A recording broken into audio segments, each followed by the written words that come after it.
Hello everybody!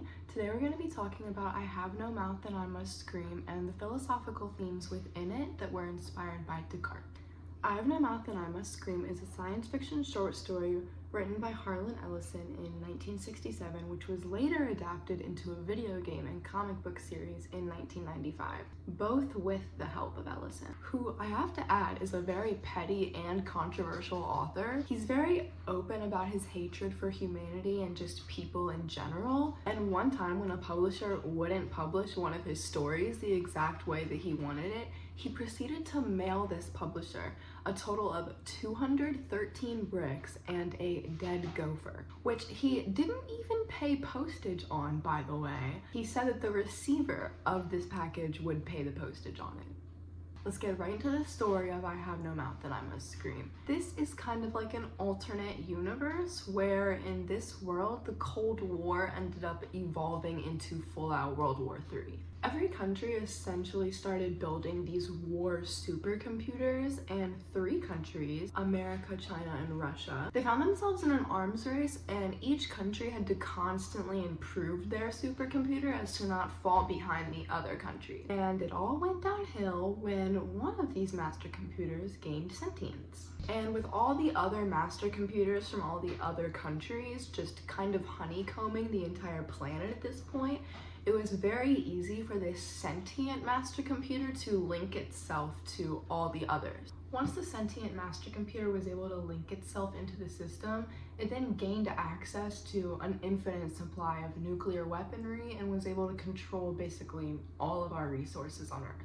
And with this power, the master computer was then able to wipe out all of humanity, kill everybody, except for 5 humans that he kept to himself for basically his own enjoyment. When this story takes place, these humans have already been trapped with this master computer for 109 years.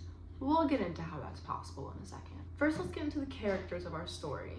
First up, we have Ted. Now, Ted is the narrator of this story. He constantly claims to be the only member of the group who has not gone insane. There is reason to believe that he is an unreliable narrator because throughout the story, even though he says that he hasn't gone insane, he is constantly acting paranoid and doing insane things. Next up, we have Ellen, the only girl in the group. Yeah. You can imagine how that goes. I'll spare the details on what Ellen has to go through. I'm pretty sure you can already kind of put 2 and 2 together there. The entire time Ellen is being attacked by different members of the group, Am can just be heard violently and hysterically laughing in the background. Yeah. Next up, we have Gorrister. Now, Gorrister was previously a pacifist and a pretty passionate anti-war protester, but after all these years of torment, he's become pretty apathetic. Next up, we have Benny. Benny is a former scientist and college professor, but was turned into this grotesque ape-like creature. His mind was kind of altered in a way where he has a limited understanding of what's going on in reality. One thing that's kind of really sad about what happens with Benny is that when the master computer alters Benny's mind, he also alters his sexuality. See, Benny was originally homosexual. Once the master computer altered his mind, that changed just so the master computer could get enjoyment from watching Benny basically assault Ellen. Now, this is Nimdok. And Nimdok is an old man, but this is actually not his real name. The master computer just gave him this name because he basically thought it was funny. One character I've been talking a lot about but have not told you the name of yet is the master computer itself. Now, the master computer's name is Am. A-M. You may be wondering what that means, so let me read you a direct quote from the story. At first it meant Allied Master Computer, and then it meant Adaptive Manipulator.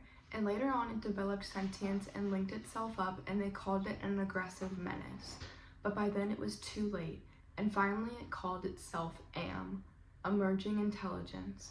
And what it meant was I am. Cogito ergo sum. I think, therefore I am. Cogito ergo sum. I think, therefore I am. So the entire planet is basically covered in AM at this point. The world is described with having metal floors and a metal ceiling, which very little light comes through. All these thick wires are just covering the world and covering the vast nothingness. The group is allowed to walk freely throughout this world. The entire world has essentially become a prison under the threatening eye of AM. They may wonder how these humans have survived in this world for 109 years. That's because AM has essentially suited their bodies up with the technology to not die. They are stuck at the age they were when AM took them down there. They can't die of old age. Their best efforts, they cannot die of starvation and dehydration. They basically cannot die of any natural causes. The really messed up part about it is, even though they can't die from starvation, all the characters throughout the story are constantly feeling the pain of hunger and starvation, and they will go on years without eating just for AM to feed them some worms or trash or something, just to laugh when the characters realize that now they have to go years again without food. It's basically all one big game to AM. AM is also very careful with not letting the humans have any type of weapons or just anything that they can themselves with. And AM has immediately intervened whenever they did try to themselves. There really is no rhyme or reason to AM's torture. It's purely all just for his own amusement. The characters are constantly subjected to physical torture, such as fire rain, being stabbed randomly, having their skin peeled off, literally everything. But it's not even the physical torture that's the worst.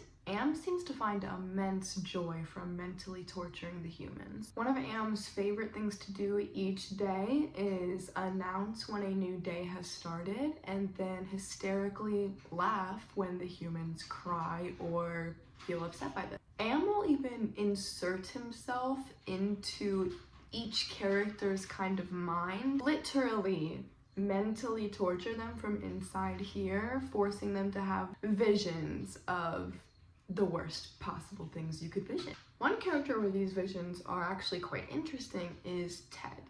Ted is a religious person. AM clearly takes advantage of this by going into Ted's brain and portraying himself as God.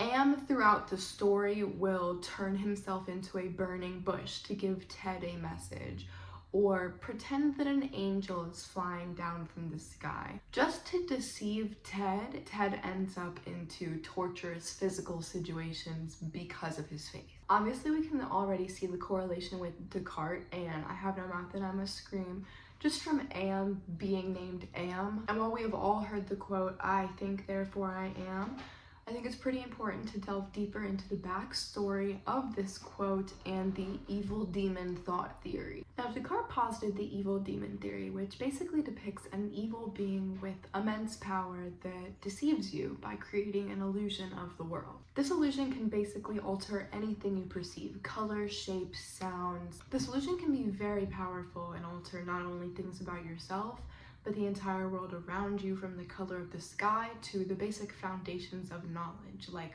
gravity. Basically, anything could be an illusion to trick you. Does this sound familiar to you? Descartes used the evil demon problem as a method of systematic doubt, and this systematic doubt eventually led him to the conclusion of "I think, therefore I am." This is because even if you are to be tricked by the demon, you must have a thinking self to be tricked in the first place. We can see direct examples of this throughout the story, with AM making illusions of dead characters such as Ted. Once the rest of the group is freaking out because Ted's dead, Ted will just walk out. It was an illusion. Now for the other philosophical takes, let's do a quick speed run through the rest of the story. AM puts himself into Nimdok's mind quite a lot and gives him illusions to trick the rest of the group. Essentially, this story is about one of these illusions. AM puts himself into Nimdok's mind and basically says, "Oh, there's all of this canned food, all of this food over in the ice cave." The entire group goes on this long journey, walking hundreds of miles to these ice caves, going through so much physical and mental torture along the way, but eventually they make it. And this illusion that Nimdok had was actually not an illusion this time. There was food, all the food that they could ever ask for, piles and piles and piles of canned food.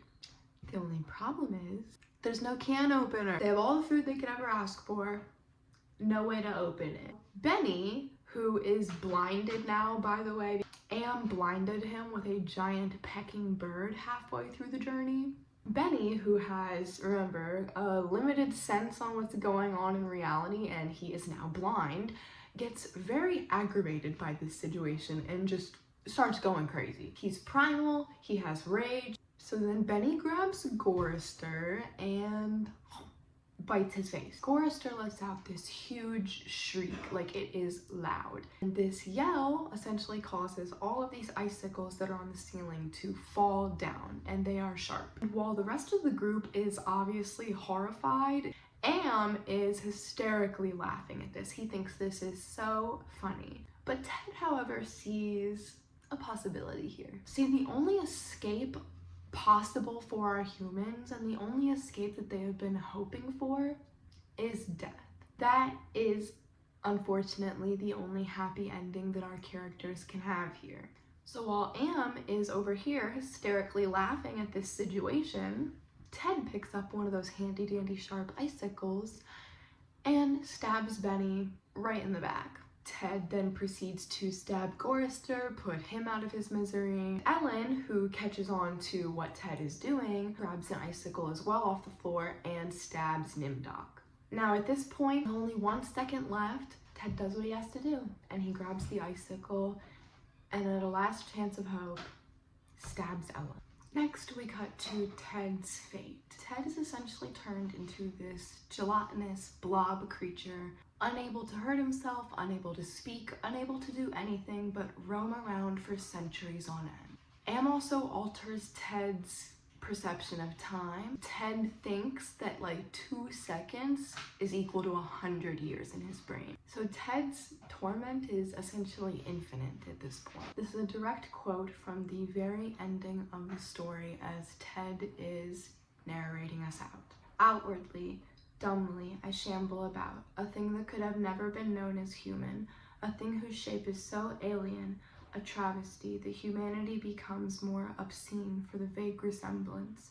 Inwardly, alone, here living under the land, under the sea, in the belly of Am, whom we created because our time was badly spent and we must have known unconsciously that he could do it better. At least the 4 of them are safe at last. Am will be all the matter for that. It makes me a little happier. And yet Am has won. Simply he has taken his revenge. I have no mouth, and I must scream. This definitely hits on the abominable human spirit. That humanity is bad, society is bad, and very bad things happen, but no matter what these bad things are, humans will always rise to the occasion. Even in the worst possible situation such as this, there is still a possibility for light to shine through even in the bleakest ways. Even after all that horror and all that torture that these characters had to go through, Am could not break the human spirit, and it made him all the madder. There are obviously some heavy themes of AI, living in a simulation. Kind of an underlying theme that not a lot of people talk about with this story is free will. Ted chose his ending, and he chose this infinite torment for the rest of his life. He could have turned that icicle on himself. He could have let Ellen have to deal with all of this, but he made the choice because he had free will to do so. And that's something that Am never really could do. While Am could make the choice to torture these humans and end all of humanity, at the end of the day, he was programmed by us, a war master computer. The only thing he knows how to do is war and torture. He doesn't really have free will, he's just doing what we've taught him to do, except towards the wrong people. We touched base in the beginning about how the author, Harlan Ellison, is very open about his hatred for humanity. This is a direct quote from the book's memoir. The upbeat message contained in the end of the story says frankly, we are frequently flawed and miraculous, but we are perfect in our courage and transcendent in our nobility. Both aspects exist in each of us. We have free will to choose which we want to dominate our actions and thus our destinies. While this may be a very sad and bleak story, there is some hope in that Ted chose to not save himself, but to save others in his last moment. This story also heavily hits on Descartes' mind and body dualism. Basically, Descartes argued that the mind is immaterial and capable of thinking, while the body is immaterial and incapable of thinking. The character Am himself does not have a body. He only has a mind. So in theory, do you not need the material body that lacks consciousness to access the consciousness that's up here? Am sure didn't. He did not need a body to torture those 5 humans for hundreds of years. I mean, Am didn't need to physically be there to go inside of their brains and torture them from within there. But also the blob creature that Ted got turned into at the end. His body has been altered, but he is still Ted. So at least within this story, within this universe, there is definitely a separation from the mind and the body, and it is clear. But yeah, that was Descartes' philosophical inspiration on the story I Have No Mouth and I Must Scream. Hope it wasn't too long.